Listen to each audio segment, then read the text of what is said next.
the future, even from the past. No one rivals Doom! Marvel Rivals has been something of a obsession of mine, you could say.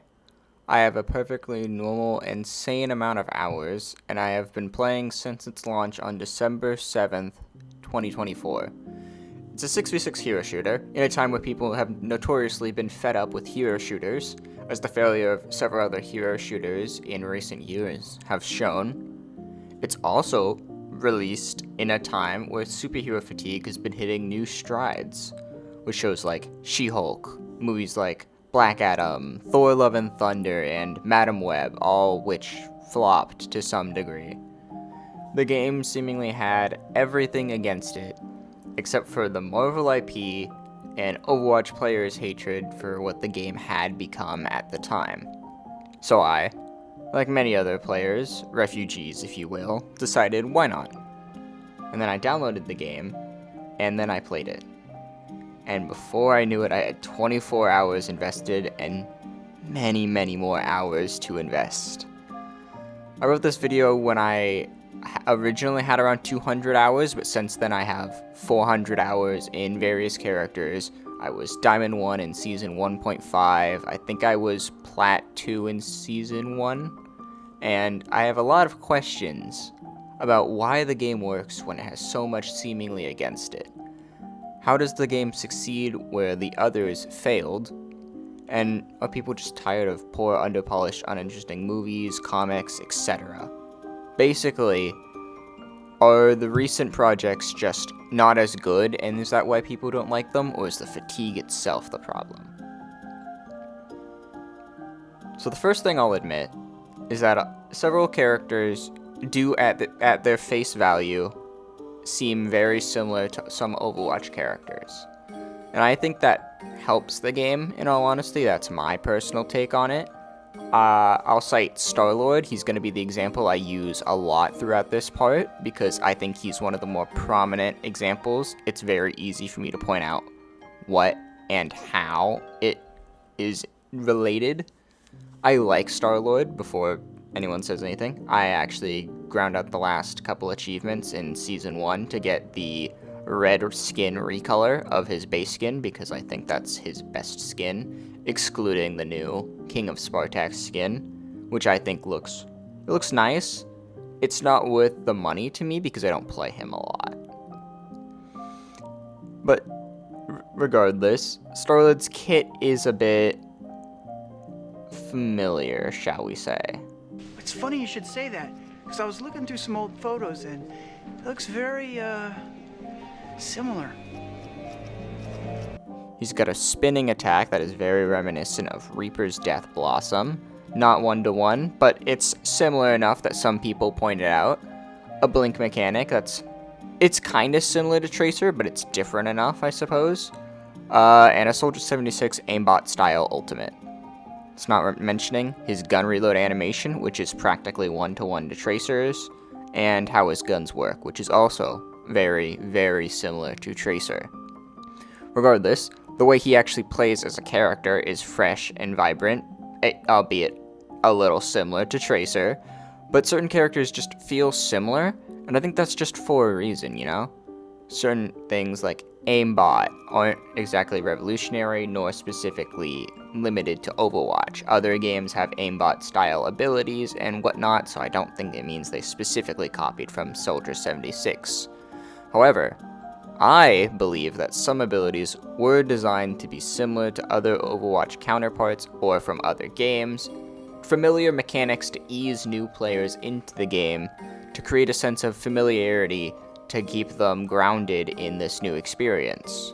Because let's be honest, a lot of the game's marketing, official or not, was as an Overwatch successor, and a lot of people were saying, some hoping, that it would be an Overwatch killer.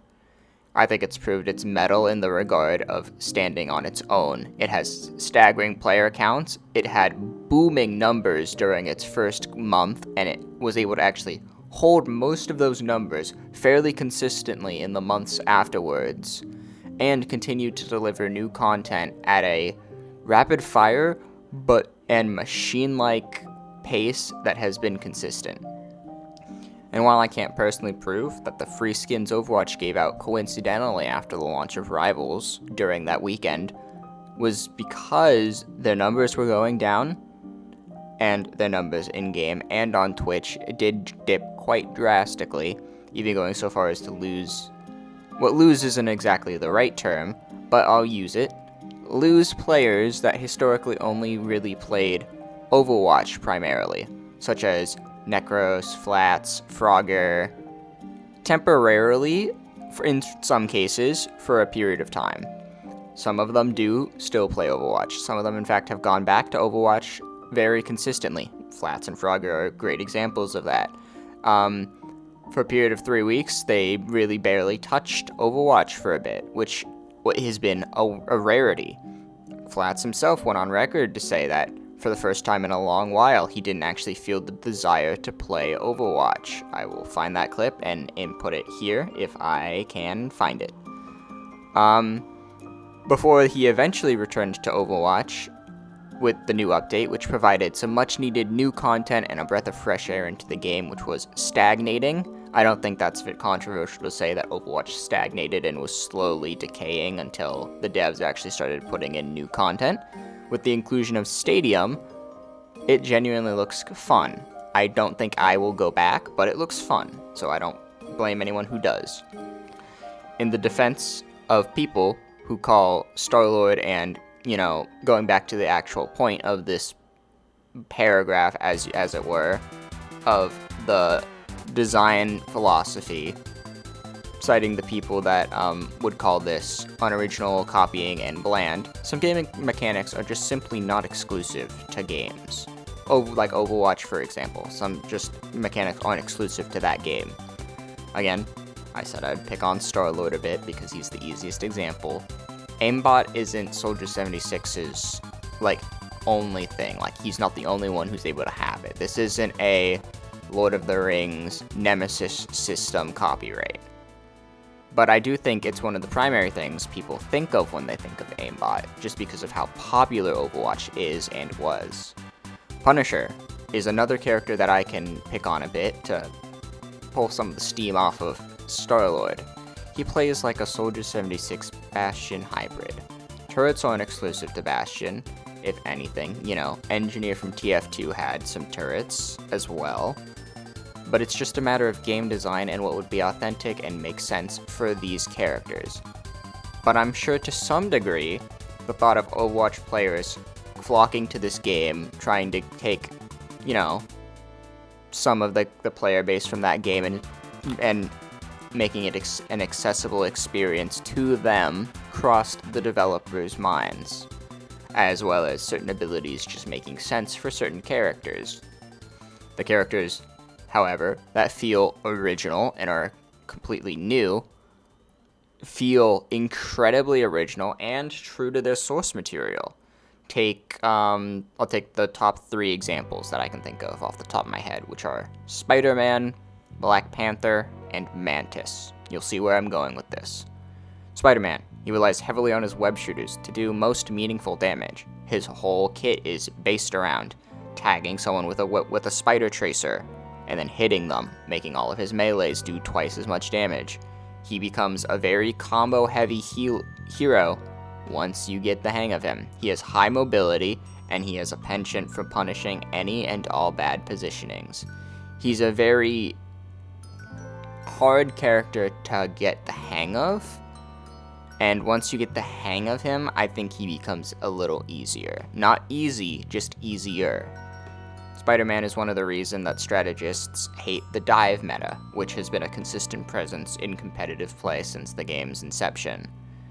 He, like Black Panther, are dive characters, and while both play similarly at face value, both characters are able to maintain unique and separate identities, and feel original from each other. Similar characters, but different. Less like a mirror fighter like Ike and Roy from Smash, but following that analogy, more akin to Ike and Marth from Smash. Similar at face value, but different in playstyle. Black Panther His whole kit is also around tagging people with a mark. His is the Vibranium mark. You tag people with it, you round them up, you dash through, it resets your cooldowns. You do that, you pick off kills, you go backline, you pick them off, and then you dive away. Similar, but different. I think Black Panther is harder, honestly. I think that's in part due to the inclusion of The Thing, Emma Frost, all the CC abilities. I think it's just harder overall to make him work in all of the compositions that are just so common. Now Mantis, unlike them, which are duelists, Mantis is a healer. Mantis is a healer who prioritizes aim specifically to replenish her healing abilities, much like how Adam Warlock just got buffed with something rather similar. Mantis rewards players who can aim with almost unlimited cooldowns on most of her abilities. She feels kind of like Zenyatta in that her method of healing is set and forget, right? So with Zenyatta, you have the Orb of Harmony. You put it on a teammate, it gives them passive healing. With Mantis, she has Life Orbs. She has 4 charges. You use one to activate either damage boost or heal a teammate or damage boost yourself. Her aim-based playstyle and the charges of healing being rewarded upon hitting a headshot makes her a very unique character, a very technical character.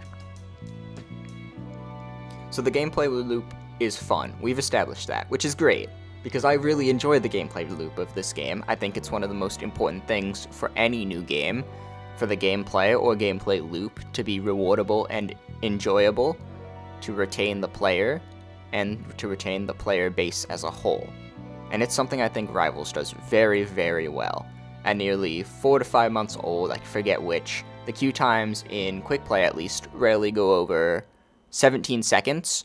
In competitive this season, the longest I had was 7 minutes, but that was 6 stacking, so the game was searching for another 6 stack to match us with. The second we dropped some people and went down to 4, we got a match instantly.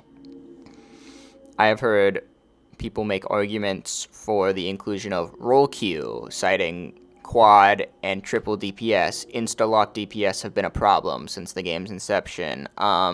Triple healer, the triple support meta has been annoying, and some people have gotten frustrated with it and think role queue would fix that. And to some degree, I get it, right? You know, it's annoying. I don't have fun when I'm going up against a triple support usually.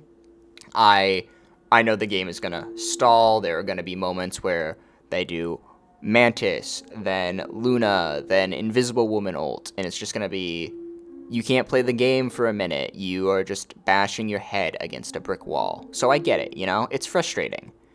Say you want to play Spider-Man. The rest of your team insta-locks Black Panther, Iron Fist, Scarlet Witch, and Magneto, for example. Now, you have to choose between playing who you want and who you might be comfortable with. If you want to fill, because some people are one-tricks and some people are fills. Those aren't the only things that you can be, but those are like the more common ones, I think, at least in my personal experience. If you want to fill, if you don't play one person from every role, maybe you're only really good with Spider-Man, and you have like maybe 30 minutes in Rocket Raccoon, for example, because Rocket's an easy character to get the hang of. You now have to choose between playing who you want and who you're comfortable with, or filling the roles the team needs. Personally, I and several others think role queue would be harmful in the long term. It would short term fix a problem, but it's a major thing that people cite when talking about Overwatch's downfall. And the devs seem to agree. They've stated that they are not considering adding role queue at this time, nor in the future. And going back to the gameplay loop, loading into a game after barely clicking the new game option is pretty amazing. It's definitely kept me playing up far later than I should have, and it's what's delayed this video, actually, because I keep playing that game. You go into game after game, back to back, you keep getting kills, you win games, you lose games, you go back, you can't win on a loss, you go play another game, you instantly get in so you don't have time to think about it. You get more dopamine, you get more masteries, you get more experience, you have more fun. in Rivals, you get masteries on heroes. They call it a proficiency level. It starts with a spray, after the agent to knight level. Then from knight to centurion, there are 2 levels. Knight, captain, and centurion, that's 2 levels of kill decals. One slightly personalized and the hyper-personalized variant, whenever you successfully win and kill someone. And it ends with Lord, which changes your icon for the character. It shows people that you have it. Some people think it says, I have too much time on my hands, I haven't taken a shower, you know? If you have a lot of Lord icons, maybe. The game's been out for a while. I think everyone's entitled to have, 1 to 3 about now. I have 1. I'm close to 3. I have 1 on Rocket Raccoon, which I don't think is much of an achievement, if I'm being completely honest. If you play Rocket for any period of time, you're just gonna get it. It's just, especially with how good he is this season, you're just going to get it. My second closest is Iron Fist and Captain America. So I mentioned Phil and Instalock. I'm a Phil. I always have been since Overwatch. I just feel like it's common etiquette to learn one character so I can Phil, especially without the existence of role queue. Some people will try to Lord aura you. They will pull out their Lord and be like, I'm Lord, let me play the character. And, in quick play, I don't mind. I'll let you play the character. Go nuts. In comp, I'm less trusting of people, but I will, more often than not, allow them to swap. But sometimes it's just, you don't want to let people do that. I don't think that it should be an unwritten rule that Lords get their hero. But it does reward you for playing a character for a long period of time, the Lord icon anyway, and it adds to the gameplay loop. So speaking of that gameplay loop, I know I went off on a bit of a tangent about filling and whatnot. Let's talk about the team-ups, which is one of the primary features of this game that sets it apart from all of its competition. This mechanic, it rewards certain character pairings that you see in the canon of each of the characters. For example, one of the most pertinent examples was Season 1 and 1.5's Magneto-Scarlet Witch team-up. The father-daughter duo boosted Wanda's damage, which at the time was percentile-based before the Season 2 update, and it gave Magneto a much-needed long-range attack, which was capable of 3-shotting most DPS and healers if he went unlooked at and unattended. The team-up wasn't very common to see the higher ranked you went, because Scarlet Witch was, at that time, agreed to not be a particularly good character. She wasn't bad. A lot of people would say she was bad. I think she was B tier at best. But it was a fun pairing. I enjoyed it. I played both characters. I feel like Scarlet Witch doesn't take much skill like Rocket, but Magneto does, and I quite enjoy Magneto's playstyle, and having the longer range was incredibly useful. I do miss it, but also the new team-up is pretty fun with Wanda. Another example of a great team-up is the Fastball Special, which is currently the Hulk and the Thing, which enables them to throw Wolverine like a football at his enemies, which is as fun and stupid as it sounds, and I adore this greatly. It turns the 5-foot-tall, rabid Canadian into a heat-seeking missile. It's a blast. It's really fun. It's very fun to be the heat-seeking missile, until Hulk throws you off the edge, and that's just business. That just happens. The team-ups are a great part of this game's identity. Without it, I'm fairly convinced the game just wouldn't be as fun, to be honest. It's part of what makes it new and different in a genre that has increasingly become similar and a lot of games blend together.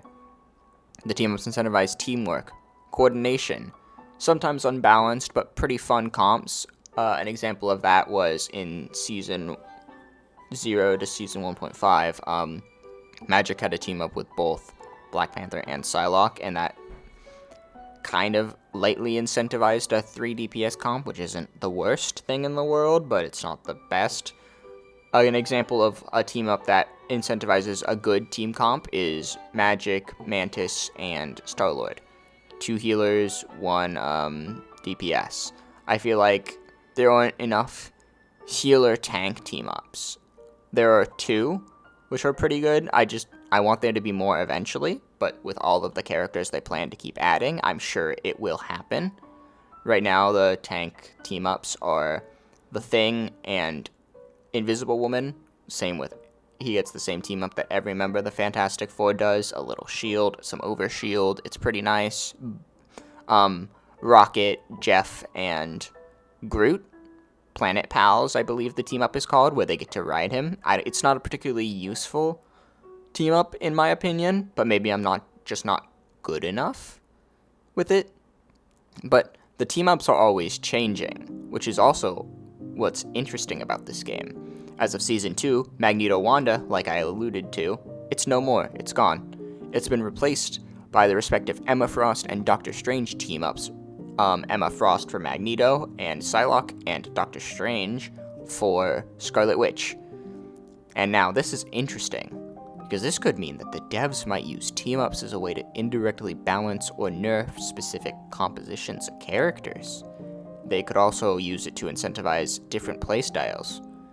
It's really interesting to me, because a lot of thought goes into each team-up, and each team-up probably takes a decent amount of time to code and, focus test.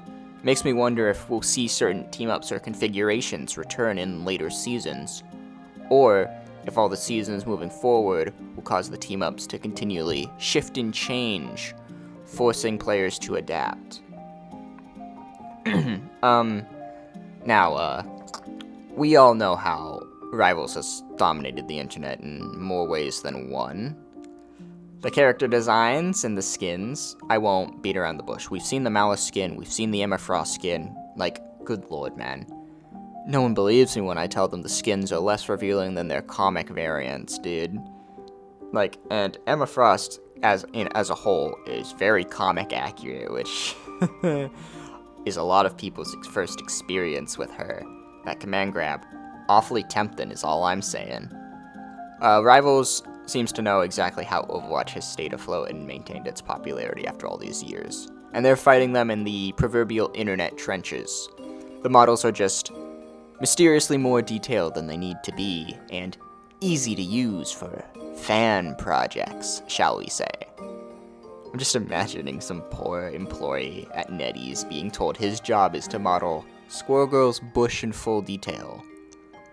Now, I personally haven't looked at the green website for entries yet, but I've been told there's a staggering amount over a short period of time. And other than that specific form of appeal, the skins are actually quite nice. I adore most of them, honestly. This game got me to break my no microtransactions rule, which I've had forever. And the skin that broke it was the Venom Space Knight skin, because Flash Thompson is one of my favorite comic characters. I'm actually working on a video on his entire history. I might release that soon. And that skin, it meant something to me. Those comics got me through some pretty tough times, so I bought it. And Rivals just seems to know its audience extremely well. They've got a little something for everyone. They've got the Gooner skins, they've got the movie skins, they've got the comic skins. They've covered all their bases and a good swath of the potential players. The MVP animations, per skin, are very detailed if you compare them to Overwatch. I'm not trying to continually compare this game to Overwatch, but sometimes it is just the most apt comparison. The MVP animations, granted it's a different style, so you have to take that into effect. I'm not saying either are good or bad, or either game is worse, but the Rivals MVP animations simply just have more animation to them. They're very solid. One of my personal favorites right now is Joe Fixit. They've got my boy Bruce Banner gambling, and they gave him a Glock? Shut up. Take my money. Please. Please. I bought that pass so fast once I saw the Iron Fist skin as well. Marvel Rivals has been fostering its community. They've been very attentive. They've been listening to concerns, they've been listening to community feedback, and they have been fast. They've been record fast. During the beta and alpha, players were concerned with the heroes being unlockable, like in Overwatch 2, and they worried that it might hurt the longevity of the game, which I agree with. I think if that had happened, the game wouldn't be as popular as it is. The only reason I unlocked characters in Overwatch 2, when I actually got around to it about 2 years after its release, was because I knew that I liked certain characters. I knew who I wanted to play. For those wondering, Ramatra, Orisa, pretty much any tank, honestly. I played every tank, which I know. I've been through hell. I played Soldier, Reaper, and Junk, and then like Baptiste and Zen for tank. For healer, I mean. God, why did I say tank? God, I have the goats flashbacks, dude. But even then, tedious. It wasn't something I looked on fondly. So the devs listened, and they told the community, okay, not only will the starting roster be free and unlocked by everyone at the beginning of the game, all additional characters will be unlocked for free. And at the time of writing, we have the entire Fantastic Four, we have Emma Frost, and Ultron is on the way. Another thing that loosely ties to this is the rate at which they plan to add heroes. Overwatch adds around 3 to 4 heroes per year, if we're lucky, and Rivals plans to add at least 2 heroes a season, each of which lasts around 3 months. So that's 8 heroes at minimum. I've heard whispers that they plan to add 1 hero a month, so 8 to 12 compared to 3 to 4, which is something that adds to the appeal of the game. Some people are worried that there will be an overflow of heroes, and I can see the worry about that, you know? I can see the problem, but also, if any company can do it, I think they can, to be honest. I mean, we've had so many small balance tweaks. They don't do emergency nerfs, at least not yet. They allow characters time to fester and grow in the meta. They allow them to find their place, and then they tweak accordingly. I feel like the only time they've really tweaked outlandishly was with Strange. I feel like he got hit a little too hard, but given his prevalence, I'm able to look past it. He was very prevalent in all the other seasons. I think the nerfs to him were a bit too harsh, and I hope they revert some of them more than just giving him some ult charge. And some people have said that they're gonna run out of characters. And when I hear that, I just laugh, because they have the entire Marvel Universe. There's no way in hell they're gonna run out of characters. And I think all the characters that they could add are adding to the community. Even now, literally now, even though we know who's coming soonish, people are still speculating and hoping that the heroes they know and love might be added to the game. I'm hoping for Gambit or Cyclops, to be honest. Cyclops is a duelist, obviously. I want Gambit to be either duelist or strategist. I think making him strategist could be extremely interesting. Same with Rogue, maybe. Rogue could be a strategist or a tank. I don't mind.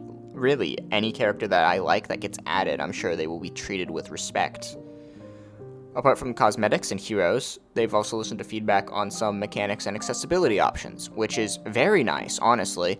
The game used to have mouse acceleration on by default, which was extremely hard to reliably know where your cursor was going to land if you were playing some technical heroes like Spider-Man or trying to land shots consistently with Hawkeye. But now, the game has a built-in option to turn mouse acceleration off, and I believe by default it is off, but feel free to correct me in the comments on that if I'm wrong. And another notable example is Spider-Man. In beta, he didn't have options to change the keybind for his get over here and pull to target ability. They were the same keybind. They are, at base, still the same keybind.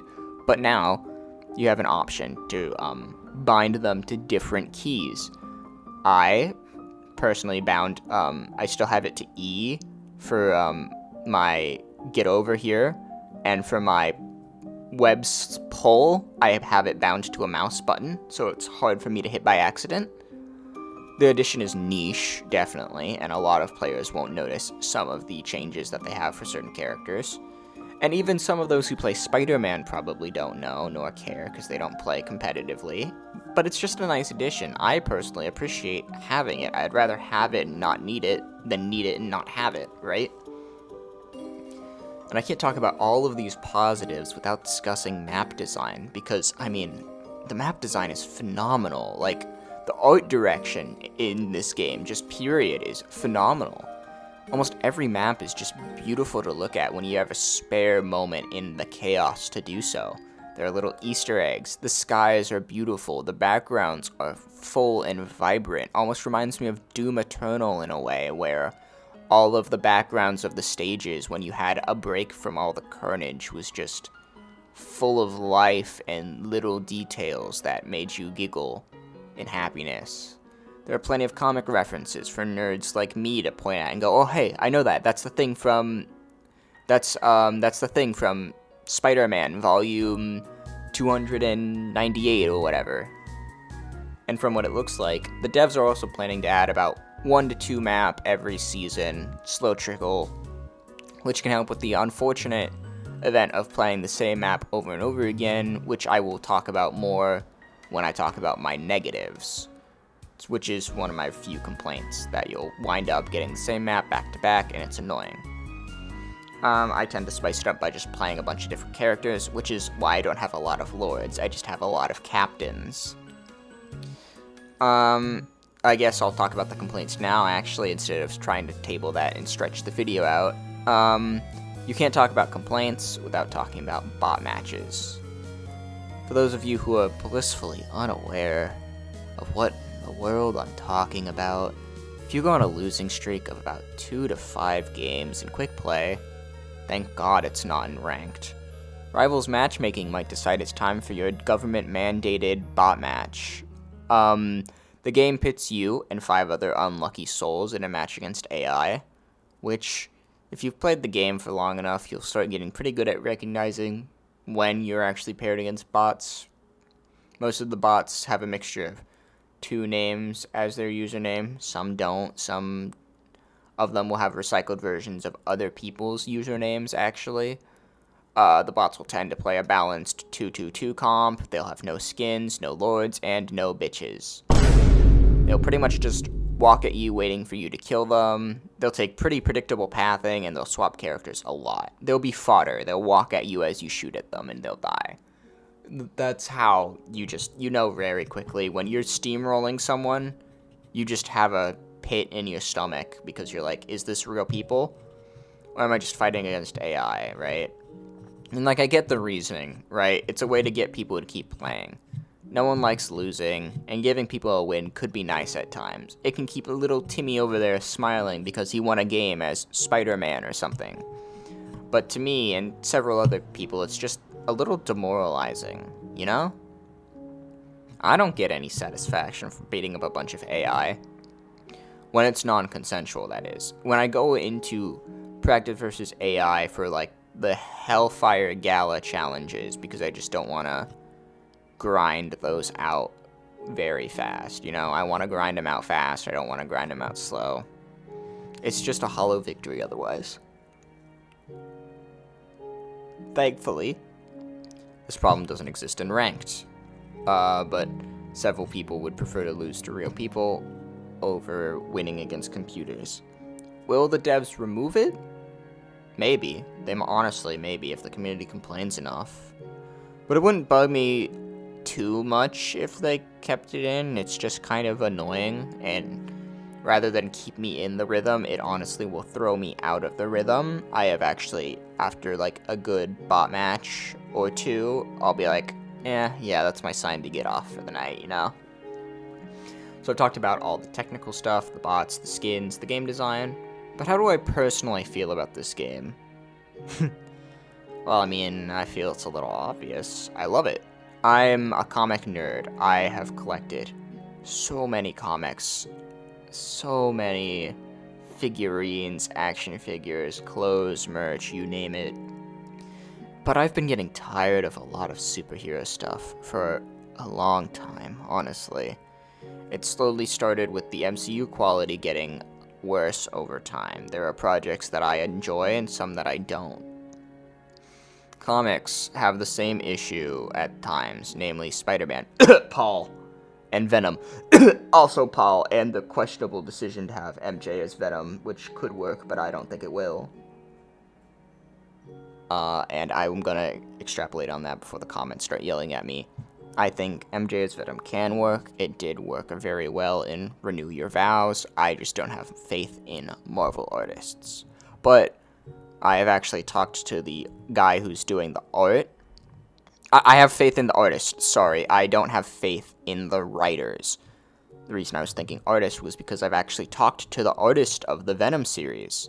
I was like, dude, I love this art, but I'm not confident in the writing. I'm not confident where this is going to go. And he was like, give it a chance, you know? Like, we don't know how it's going to turn out, but just give it a chance. So I'm giving Venom a chance. It's not hard to convince me to give Venom a chance, I'll be honest. I'm a hardcore Venom fan. The only Venom thing I didn't like was Venom 2, the movie. I have a number of complaints that I won't get into. Maybe I'll make a video on that because that'd be kind of funny. I would be just ranting. If that's something you're interested in, let me know, though. It's refreshing to see something that's just blatantly fun, you know? It's enjoyable. And there's been so much negativity and negative discourse in the comic fan base. Like, nerds can be some of the most negative people, like, in any fan base. Any fandom can be the most negative people, and it can just suck the joy out of some things. I love comics of all kinds. Superheroes are one of my hyperfixations. DC, Marvel, Image, I don't care. If they're well written, and if their art is gorgeous, I will fall in love with them so easily. I think this game gives every character the spotlight they deserve, and treats every one of them with dignity. Although, certain mains could use some more skins that aren't just recolors, but I get the challenges behind that for some of them. The Thing especially is hard to make skins for. I think there are a few skins they could make for him. Infinity Thing comes to mind, where the Thing is covered in Infinity Stones. That comes to mind as a new potential legendary skin for him. But overall, I think this game is going to be worth playing for a long time, and I'm very excited to see where it goes next. Hopefully, we get the Age of Ultron. After all, like the man said, what doesn't kill me simply makes me stronger. Also, if you like the video, please subscribe and like. I really want to be able to do this as a living, and I enjoy doing this type of shit.